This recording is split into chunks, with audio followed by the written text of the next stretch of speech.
The fear surrounding the STG-44 did not fade. What mattered was the moment-to-moment experience of being shot at by something unfamiliar.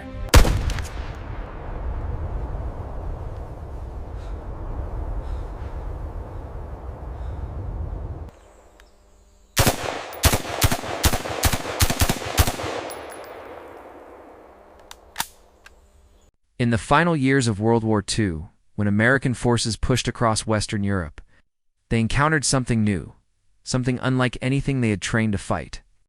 At first glance, it looked like just another German rifle, but it wasn't. It was a glimpse into the future. And a weapon some American GIs claimed they hated facing more than any other. This is the story of the STG-44, the world's first true assault rifle, and the real, it's often misunderstood reason American soldiers despised it. The weapon was more advanced, more versatile, and strangely intimidating. But the deepest reason was psychological, tied not to the steel of the rifle, but to the fear it created the moment its unique sound echoed across the battlefield. To understand this hatred, we need to go back to the early 1940s. At the start of the war, most armies, including British, Soviet, and German, still relied on bolt-action rifles designed for long-range trench-style warfare. The United States was one of the few exceptions, issuing the semi-automatic M1 Garand, which gave American riflemen a major advantage in rate of fire. But as the war moved into cities, forests, and chaotic short-range engagements, the old doctrine no longer fit the reality. Troops needed something that fired faster than a bolt-action rifle, but reached farther and hit harder than a submachine gun. German engineers understood this shift earlier than most commanders. Their soldiers on the Eastern Front repeatedly complained that the Kar 98K was too slow in close combat. While the MP40 was nearly useless beyond short range, they needed a middle ground. The answer came in the form of a new type of ammunition, the 7.92x33M Kurs. An intermediate cartridge powerful enough for medium distances, but light enough for controllable automatic fire. From this cartridge came a new weapon, the MP43. Then MP44 finally renamed Sturmgewehr 44, or STG-44. It combined rapid fire, accuracy, a detachable magazine, and rugged design into one package. It wasn't just another rifle. It was the beginning of modern infantry warfare. When American troops first encountered it, they didn't always know what it was, but they instantly recognized that the sound it made was different from anything they had heard before. It wasn't the crack of a Kar 98K or the pop of an MP40. It wasn't even the thunder of a German machine gun. It was a fast, controlled burst, steady, ripping, and frighteningly efficient. Many Gs remembered hearing this strange pattern and instantly feeling exposed. In war, the unknown can be more terrifying than the familiar. The weapon created a new kind of threat. American soldiers were trained to judge German capabilities by their weapons. A Kar 98K meant slow fire. An MP40 meant danger only at close quarters. A machine gun meant high priority. The STG-44 blurred all these distinctions. A single soldier carrying it could switch between accurate single shots and suppressive automatic bursts, dominate urban alleys or forest lines, and maintain continuous fire far longer than expected. 2. American infantry. The unsettling realization was that any German soldier might suddenly possess the firepower of an entire squad. Even though the rifle wasn't widespread, the uncertainty added a psychological layer of fear. Soldiers began to assume there were more STG-44s out there than there really were. Combat situations magnified this effect. In forests or ruined towns, where engagement distances were typically 50 to 150 meters, the STG-44 had a huge advantage. A sudden burst from an unseen shooter forced American troops to dive for cover, break formation, or abandon their intended movement. The weapon didn't need to inflict heavy casualties. The disruption alone was enough to earn its reputation. The Garand was reliable and powerful, but it couldn't match the sudden, sweeping fire an STG-44 could unleash in close or mid-range ambushes. Adding to this fear were the rumors. By late 1944, Allied troops had heard constant stories about German wonder weapons, rockets, jet aircraft, secret bombs. When they encountered the STG-44, many assumed it was part of this mysterious arsenal. Soldiers wondered, was Germany equipping shock troops with a new rifle that could change the course of the war? Could entire German units suddenly wield fully automatic precision? Even without evidence, the fear spread faster than the weapon itself. Myths grew quickly. Some soldiers claimed it could punch through armor, never jammed, and always hit its target. Others insisted only elite German fighters used it. None of this was completely true, but in wartime, perception can be as powerful as reality. The STG-44 seemed to represent a dangerous new phase of the conflict, one where the enemy suddenly felt more modern, more capable, and more unpredictable. All these factors, the unfamiliar sound, the blurred role of every German soldier, the disruption of battlefield tactics, and the rumors of superweapons combined into a single uncomfortable truth. American troops hated facing the STG-44, not simply because of what it could do, but because of what it symbolized. It was proof that the enemy was innovating, even in desperation. And in the chaos of the battlefield, the mind can make any threat feel larger and more dangerous than it really is. American soldiers gradually learned that the STG-44 was not invincible. It jammed when the internals were dirty. It became awkward to handle in the cold. And it weighed noticeably more than an M1 Garand. Yet the fear surrounding it did not fade. Fear rarely listens to facts. What mattered more was the moment-to-moment experience of being shot at by something unfamiliar, something that behaved differently from the weapons Americans had trained to recognize. Even if the rifle was only present in small numbers, each encounter deepened the legend. Soldiers returning from patrols spoke quietly about it, and those who hadn't faced it yet imagined something even more terrifying than reality.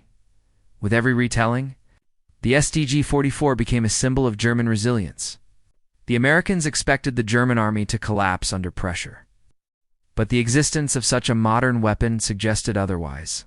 It hinted that the enemy was still capable of dangerous innovations, despite losing territory and resources.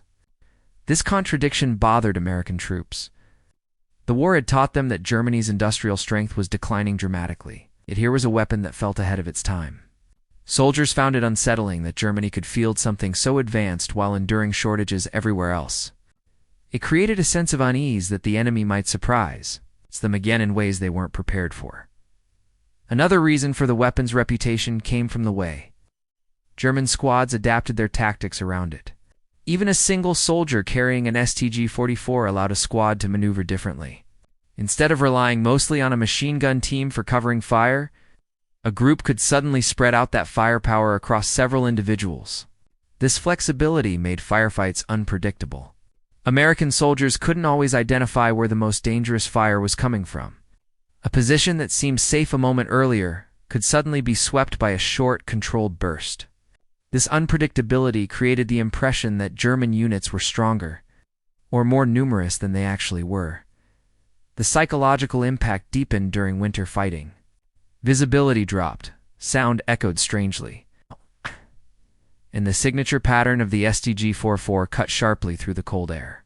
Even a few rounds fired in the distance could make American patrols uneasy. Some describe the sensation as hearing something mechanical, but alive. A sound that didn't match any familiar battle noise. And in war, sounds matter just as much as sights. Soldiers learned to read danger through their ears. And the STG-44 introduced a new vocabulary of threat they needed time to understand. In some cases, the weapon's reputation was enhanced by simple misidentification. Troops sometimes assumed that any fast, controlled automatic fire must have come from an STG-44, even if the shooter was using an MG-34 or MG-42. This confusion led to exaggerated accounts. A single German position might be described as being armed with multiple STG-44s, even when none were actually present.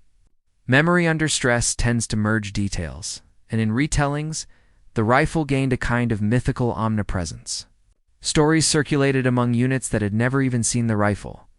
This secondhand fear made the weapon seem larger than life. American intelligence officers documented these reactions. Reports noted that G has often overestimated the number of STG-44s deployed. But instead of correcting the fear, these reports sometimes amplified it. The mere fact that the U.S. Army acknowledged a new German weapon made it feel even more significant. For some soldiers, it validated the idea that they were fighting an enemy that still had technological surprises left to reveal. Even if the weapon wasn't widespread, the fear attached to it was very real. The deeper emotional response, however, came from what the rifle represented about the future of warfare. Most American infantry understood, even without formal analysis, that they were witnessing the birth of a new era. The idea that one soldier could hold a weapon capable of both precision and volume was new and unsettling.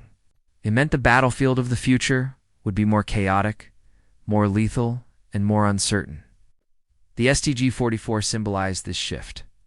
Facing it made some American soldiers feel as though their own weapons and tactics belonged to an older war. This anxiety was made worse by the realization that Germany had succeeded where others had not. The U.S. military had considered developing a similar intermediate cartridge weapon earlier in the war, but plans never gained traction. Seeing the enemy implement the concept first felt like a missed opportunity. Soldiers didn't articulate this in technical terms, but they sensed it instinctively. They were fighting with great weapons, but not the next generation of weapons. And the STG-44, even in limited numbers, was a preview of that next generation. Despite all this, American troops performed effectively against German forces using the STG-44, their training. Discipline, artillery support, and overwhelming logistical advantages ensured success. But none of that erased the emotional weight of being confronted with a weapon that felt alien. Soldiers often said they hated the rifle. It's not because it caused massive casualties, but because it disrupted their sense of predictability. In war, predictability is comfort. Anything that challenges it becomes resented. As the war came to a close and American forces captured more German equipment, they finally got the chance to examine the STG-44 up close. Many were struck by its crude mass production, feel-stamped metal parts, rough welding, simple wood furniture. It looked less like a fine rifle and more like an industrial product made under pressure. Some were surprised that the rifle they had feared wasn't elegant at all. But its rough design didn't make it less impressive. In fact, it made the weapon seem even more remarkable. Germany had created something revolutionary in the middle of collapse, proving that innovation doesn't stop simply because a nation is losing a war. When American soldiers test-fired captured rifles, they realized why it had seemed so dangerous. The recoil was manageable, the bursts were easy to control, and the weapon transitioned naturally between semi-automatic and full automatic fire. It became clear that if this weapon had been produced earlier in the war and in much larger numbers, it could have significantly complicated Allied operations. This realization brought a strange mix of relief and respect. Relief that the weapon had not been fielded sooner. Respect for the ingenuity behind it. In retrospect, the hatred American troops felt for the STG-44 was a mixture of practical frustration, surprise, and the emotional shock of encountering something ahead of its time. It wasn't that the rifle was unstoppable. It wasn't that it changed the outcome of the war. Its impact was more subtle and more human. The STG-44 made soldiers feel uncertain. It made familiar tactics feel outdated. It made the battlefield sound unfamiliar. It made the enemy seem more capable than expected. These psychological effects were far more powerful than the physical ones. In the years after the war, when new rifles like the AK-47 and the M16 emerged, soldiers recognized the lineage. The STG-44 had been the blueprint for the weapons that would shape future conflicts. American troops who had once feared or hated it now understood it as a historical milestone, an invention whose influence stretched far beyond the war that birthed it.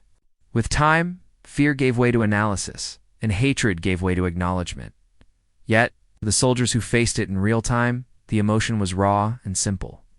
They hated the weapon because it made them feel vulnerable in a world where vulnerability could be deadly. They hated it because it broke the patterns they had learned to trust.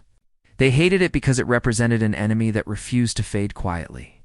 And they hated it because, in its design, they glimpsed the future one arriving too early. In the worst possible place, even after the war ended, The memory of that unfamiliar burst echoing across a ruined village or a snowy forest remained vivid for many veterans. They didn't need statistics or technical diagrams to understand the weapon's importance. They had felt its impact directly, in the split second between hearing its fire and seeking cover. The STG-44 didn't need numbers to earn its place in history. It earned it through the way it changed the emotions of the men who faced it, the true reason. American soldiers hated the STG-44 wasn't its firepower alone. It was the psychological shock of encountering something modern, efficient, and alarmingly different. It disrupted habits, challenged assumptions, and forced adaptation.